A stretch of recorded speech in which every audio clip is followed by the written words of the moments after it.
Good morning. First of all, thank you for this. £899 of a £1,000 target already reached. Whoever's donated, thank you so much. It's all going to a very good cause and I'm very, very grateful to you. Right, May training goals. What I've decided to do is set myself some distance targets per week for the whole month of May. And those are going to be 5k swim, 50k bike and 10k run. I wanted to go for 15k run, but I'll explain why I've made it 10. So any breakdown, it doesn't matter whether it's 5k swim for the week or 1k swims for the week or whatever it may be.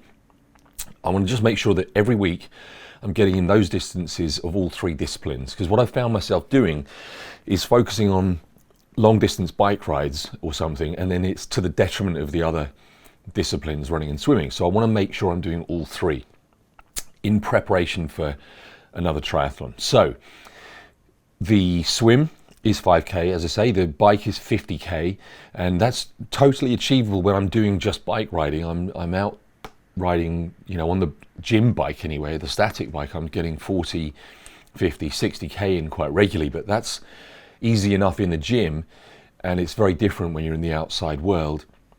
Plus, it's very different when you're on top of that doing the swimming and the running. So I have tended to do a little bit too much of one of the disciplines to the detriment of the others, like I said. So I'm going to make sure I do all three. 50k bike, and then 10k run. I wanted to go for 15 because I was really happy that I got another 5k run done since the triathlon. But I still want to keep doing, in fact I need to keep doing my calf strengthening exercises, those weight-based exercises in the gym that I've been doing. And once you've done that, you really need to give yourself a couple of days to recover. So if I do that, and I'm doing 2 5k runs a week, let's say, I'm going to run out of days of the week pretty quick, or I'm going to have to start doing back-to-back training, which is probably a bit early for me simply because of the fact that I've rehabbed my calves. So let's see what we can do through May, and then maybe I'll up the numbers for June. Any order, any breakdown, like I said, and one of the things I was going to say was, if you fancy a challenge for May, why not jump on board? And why not jump in the comments and tell me what you're going to do? Your distances might be much, much longer than mine, or they might be shorter. It doesn't matter. If you fancy a challenge, a training challenge for May, I'm going to put this across the whole month of May, starting from today, which is actually still April. It's April 29th, but it's Monday, so it seems like a good day to start. So I'm just going to go with the 5 weeks that May falls into and hit those numbers. I've had a few training sessions since my last video. I have had a couple of bike rides, both at the gym, both on the static bike, which doesn't even come close to comparing to riding on the road, but it's something. And the weather's been terrible here in the UK, so I haven't wanted to get out, but at least I've been doing it in the gym. And here are the stats for those. There was a 40k bike ride I did, which felt pretty good. I was pushing it quite hard on that one to try and keep the pace up, and I knew I was going to do 40k, and so I was able to sort of target that hour 15, hour 20 mark that I thought I'd be able to do it in. And then yesterday I did 60, and obviously that's a longer ride in it, so I was pacing myself a little bit more, but I still kept up the pace pretty well. But I did start to feel that need for nutrition, even in that not quite 2 hour spell. It's actually really good for me to analyze this, I think, with triathlons in mind. There's a point at which my body just starts to really get hungry for nutrients, and I had some electrolytes and I had a carb drink with me, but I didn't have any food, so I wasn't taking anything on board. And I think that 50 or 60k for me is probably about the limit, where any longer than that and I'm going to need to be taking on food while I'm riding as well. So that was good. I got another 5k run done.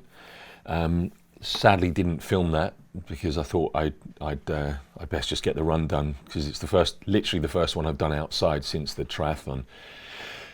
But here are the stats for that. It went pretty well. No, it went really well. It was a bit faster than the triathlon pace, which you'd expect it to be, but it just goes to show how much I must have been buzzing on the day of the triathlon, because it wasn't that different. And I'd just done a swim and a 20k bike ride. So the event, the occasion definitely helps, I think. Anyway, so that's the run, and then a swim. I've done a couple of swims. The one I did most recently was the 750. Again, I had a few intervals, so I was trying to reduce the number of intervals that I had, which I did, and I was trying to up the pace a little bit, which I did as well. So I was happy with that. But now, as I say, May is all about getting the distance done in all three of the disciplines in every single week, all in preparation for my next triathlon. And I've got my eye on 2 or 3 that I really want to do. I'd love to do an open water triathlon. I really would love to, but it's still so cold here. I know that a lot of people will think I'm being an absolute wimp, and I am. I just hate the really cold water. This week, the lake that I swim in, the temperature's 12.5 degrees. And that's brutal. That's really cold. And I want to enjoy the swim. I don't want to be sort of like fighting to stay warm. And yeah, I'll wear a wetsuit, and I'd probably have to get a neoprene hood as well in that kind of temperature, because your head would just be ready to explode with cold. Shout out, by the way, at this point to Team Saunders Tri, whose latest video just came out yesterday. Shows them doing their first open water swim of the season, and it really got me thinking about how much I crave that open water swimming. But check out their channel if you've not seen it already. They put out some really great videos, really wonderful training help, and I love their race recaps as well. So they do so many triathlons and Ironman 70.3s, and they're all an inspiration to me. So thank you guys at Team Saunders Tri.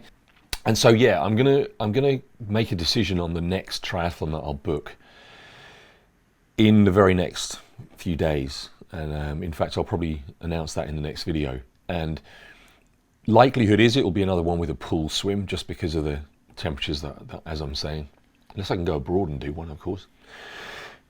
But yeah, I'll share details of which one I go for. There's a couple I've got my eye on. One is the Crystal Palace Triathlon, which is a pool swim, and it's an even shorter swim than the one I did before. It's a 300 meter swim, where previously it was a 400, so eminently achievable. But where it gets challenging, the Crystal Palace Triathlon is quite a hilly bike route, and I know where they mean. I've been there, Crystal Palace Park. It's quite a steep. There are some quite steep inclines. So, but then again, if I'm going to be training throughout the month of May, and I'm going to be using Richmond Park as my training ground, which has got some really steep hills, maybe I should take that on. It'd be a good challenge for sure.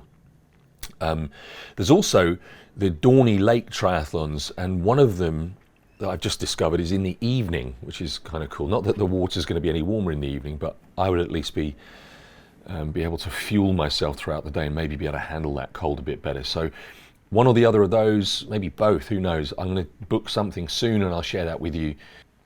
That's it from me. If you would be so kind as to give the little thumbs up button a click if you liked the video. If you didn't like it, then click the thumbs down button twice, and subscribe. All new subscribers are always very, very much appreciated and really helps the channel grow. So thank you very much. Have a great week, and I'll see you on the next one.